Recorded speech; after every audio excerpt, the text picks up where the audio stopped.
Hello दोस्तों, नमस्कार। मैं राम बाबू और आपका अपने YouTube channel yes B sir classes में स्वागत है। जैसा कि हम पिछले वीडियो में पार्ट 22 पढ़ चुके हैं और आज हम ट्रिपल सी के पार्ट 23 पढ़ेंगे, जिसका पहला क्वेश्चन है आईपी एड्रेस 127.0.0.0 कहलाता है।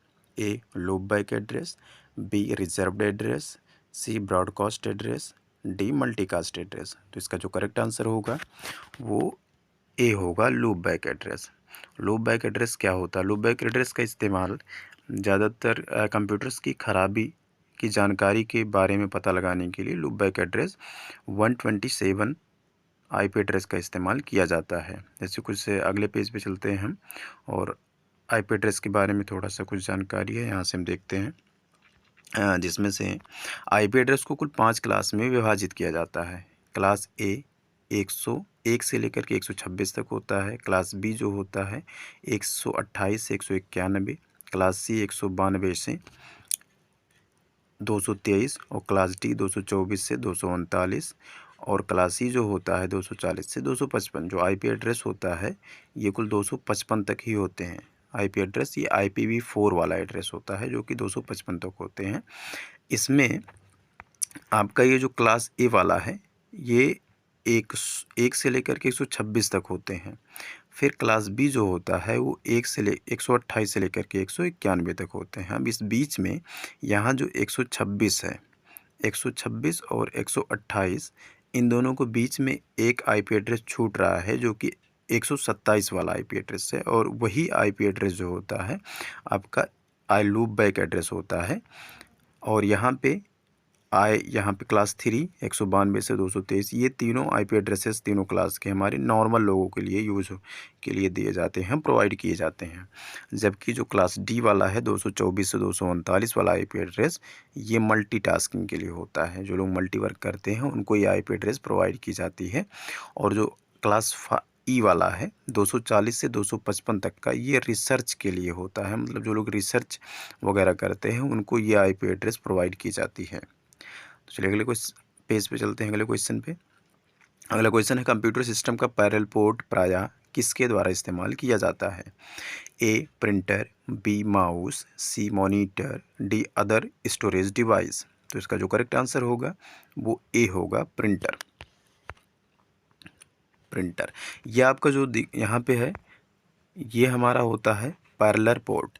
पैरेलल पोर्ट जो होता है ऐसा वाला, ये ज़्यादातर प्रिंटर के लिए इस्तेमाल किए जाते हैं। तो चलिए अगले क्वेश्चन पे चलते हैं। अगला क्वेश्चन है जब आप मेल हटाते हैं तो वे फोल्डर में चले जाते हैं।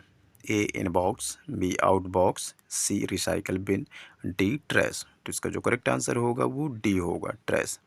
चलिए अगले क्वेश्चन पे चलते हैं। अगला क्वेश्चन है डिफ़ॉल्ट रूप से लिब्रे ऑफिस कैल्क में कितने वर्कशीट होते हैं? ए 3, बी 2, सी 1, डी 0। तो इसका जो करेक्ट आंसर होगा वो ए होगा, 3।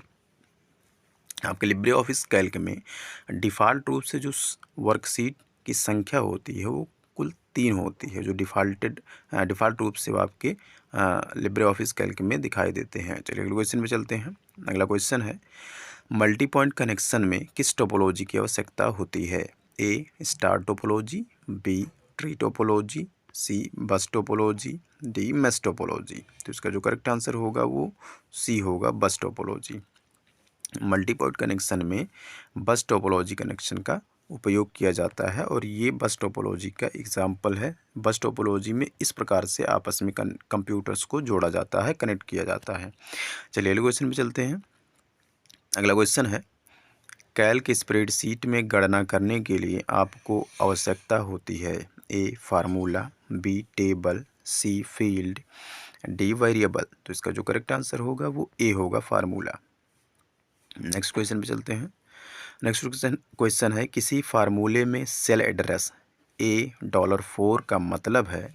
ए रिलेटिव सेल रेफरेंस है, बी ऑब्सोल्यूट सेल रेफरेंस है, सी मिक्स्ड सेल रेफरेंस है, डी उपरोक्त सभी। तो इसका जो करेक्ट आंसर होगा वो सी होगा, मिक्स्ड सेल रेफरेंस। चलिए नेक्स्ट क्वेश्चन पे चलते हैं। नेक्स्ट क्वेश्चन है ईमेल वॉलेट का इस्तेमाल होता है। A cheque payment, B cash payment, C digital payment, D none of these. तो इसका जो करेक्ट आंसर होगा वो सी होगा, डिजिटल पेमेंट। नेक्स्ट क्वेश्चन में चलते हैं। अगला क्वेश्चन है, निम्न में से कौन सा हाई लेवल लैंग्वेज नहीं है? A C, B C plus plus, C Python, D none of these. तो इसका जो करेक्ट आंसर होगा वो डी होगा, नन ऑफ दीज। इसमें से जो तीनों हैं ये तीनों ही हमारे हाई लेवल लैंग्वेज होते हैं। तो इसमें कह रहा है कि कौन सा नहीं है, तो इसमें से सारे हैं। तो इसका जो करेक्ट आंसर होगा नन ऑफ दीज होगा। चलिए अगले क्वेश्चन में चलते हैं। अगला क्वेश्चन है, 1 गीगाबाइट मतलब जीबी समतुल्य है? ए 1000 किलोबाइट के, बी 1024 मेगाबाइट के, सी 1024 गुणे 1024 मेगाबाइट के, डी 1 करोड़ मेगाबाइट के। इसका जो करेक्ट आंसर होगा वो बी होगा, 1024 मेगाबाइट के, बाइट के बराबर होता है। जो 1 जीबी होता है वो 1024 एमबी के बराबर होता है, और एमबी का फुल फॉर्म मेगाबाइट होता है, और जीबी का फुल फॉर्म गीगाबाइट होता है।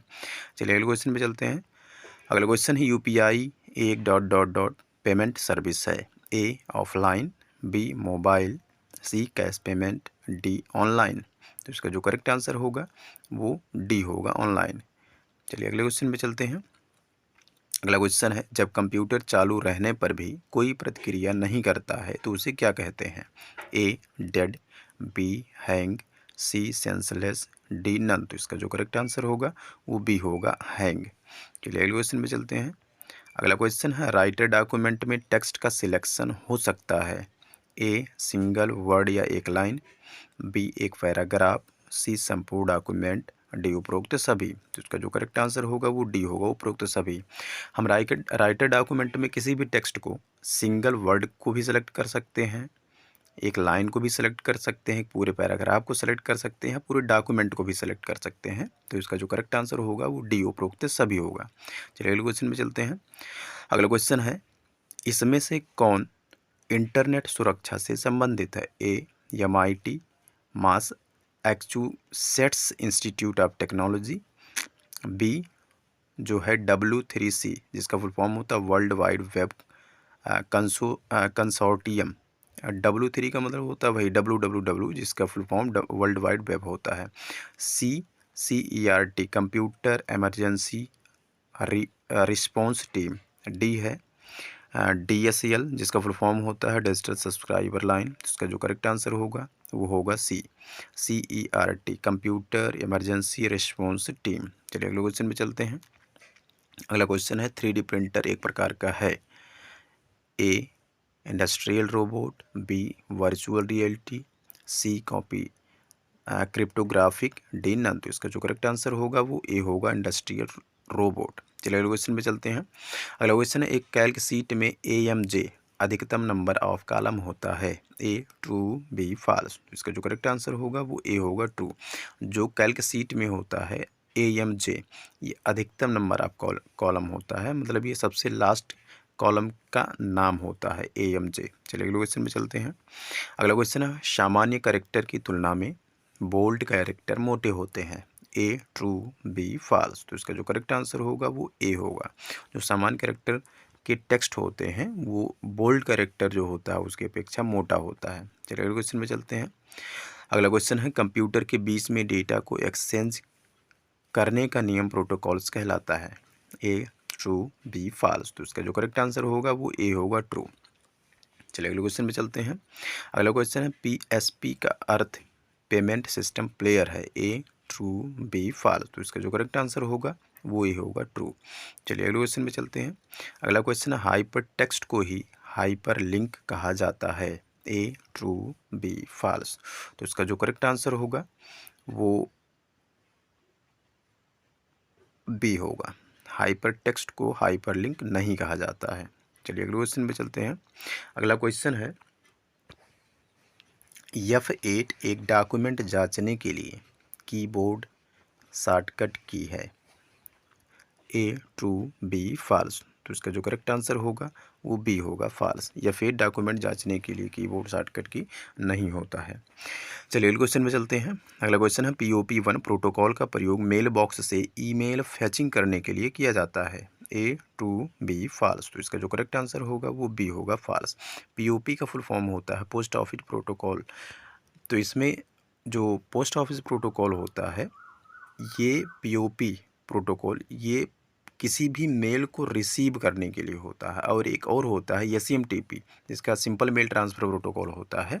एसएमटीपी प्रोटोकॉल का प्रयोग आपका मेल ट्रांसफ़र करने के लिए होता है और उसी मेल को रिसीव करने के लिए पीओपी प्रोटोकॉल का उपयोग किया जाता है।